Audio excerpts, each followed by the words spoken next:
여러분 안녕하십니까? 더불어민주당 대통령 후보 행세지를 했던 전과사범 이재명, 당대표라는 방탄 갑옷까지 쳐입은 이재명 기소가 된 이후에 재판을 받아야 하지요. 이런 상황 속에 중앙일보가 작심을 하고 민주당과 이재명이를 박살냈으며, 이러한 워딩으로 기사를 쓰면 사실상 민주당 법조팀이 소송을 해야 하나 소송을 못하는 그 이유를 법조계가 소상하게 밝혔습니다. 이재명과 관련해 원희룡 장관이 작심 발언을 쏟아냈으며, 한마디로 이재명 때문에 민주당 발칵 뒤집어졌다라는 소식이 되겠습니다. 잘 아시는 것처럼 그전 방송에서도 말씀을 해드렸습니다만, 고 김문기 님이 그동안 얼마나 괴로운 시간을 보냈으면 스스로 생을 포기했겠습니까? 검찰이 고 김문기 님의 핸드폰과 노트북에서 결정적인 증거를 찾아낸 이후에 매일매일 터뜨리고 있지요. 한마디로 검찰이 추석 연휴에 추석 밥상 위에 이재명을 아예 대놓고 올려놓고 있지 않습니까? 자, 이런 상황 속에 중앙일보가 정말 무시무시한 기사를 썼는데, 뭐 다 알고 있는 기사일 수도 내용일 수도 있겠습니다만, 서두에 말씀드린 것처럼 법조계가 왜 민주당의 법조팀이 꼼짝 못하는지 그 이유도 소상하게 전해드리도록 하겠습니다. 중앙일보는 아예 이재명 최악의 시나리오 434억 원 토해내고 이재명 위원직도 잃는다, 아예 감옥에 갈 수밖에 없다라고 강조하고 있습니다.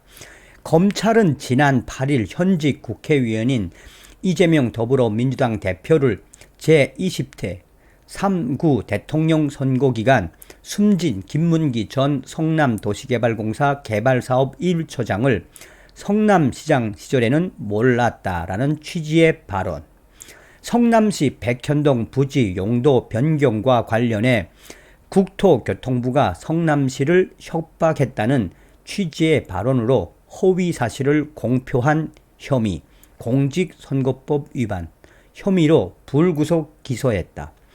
한국은 민주주의의 근간, 선거의 질서를 해치는 선거 범죄를 다른 범죄보다 엄격하게 보고 있다.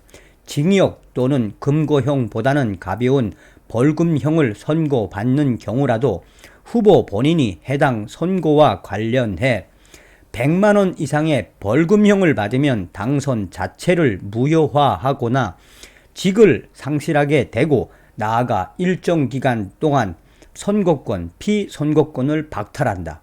정치자금법상 정치자금 부정수수죄와 선거 비용 관련 위반 행위를 저지른 경우에도 마찬가지이다.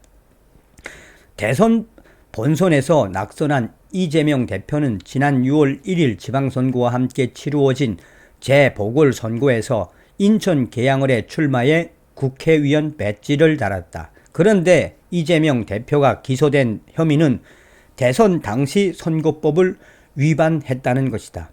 국회의원 당선과는 무관한 선거법 위반인데 100만원 이상 벌금형 유죄가 확정되면 위원직을 잃을까요? 질문에 대한 답을 구하려면 선거법은 물론 국회의원의 퇴직 사유를 규정한 국회법을 함께 봐야 한다. 정답은 위원직 상실. 국회의원은 자신이 당선된 당해 선거에서 선거법을 위반해 법원에서 100만원 이상의 벌금형을 받으면 당선이 무효된다. 선거법 제264조 선거사무장, 선거사무소의 회계 책임자, 후보자의 직계 전 비석 및 배우자가 저지른 선거법상 매수, 이해 유도, 기부 행위로 300만원 이상의 벌금형을 받는 경우에도 당선이 무효로 된다. 당선자가 당선 무효형을 받으면 중앙선거관리위원회로부터 반환받은 선거 기탁금과 보전받은 선거비용을 모두 토해내야 한다. 선거법 제265조의 2항.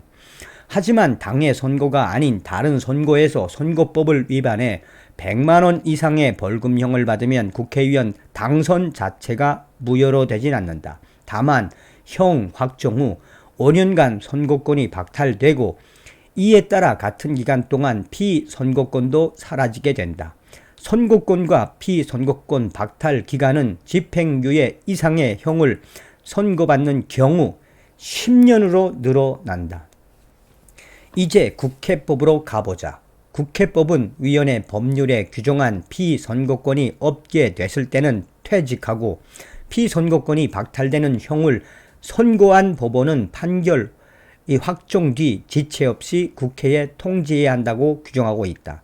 종합하면 국회의원이 당의 선거가 아닌 선거에서 선거법을 위반해 벌금 100만 원 이상의 형을 확정받는 경우라도 피선거권이 박탈되면서 국회법상 자동 퇴직 대상이 된다.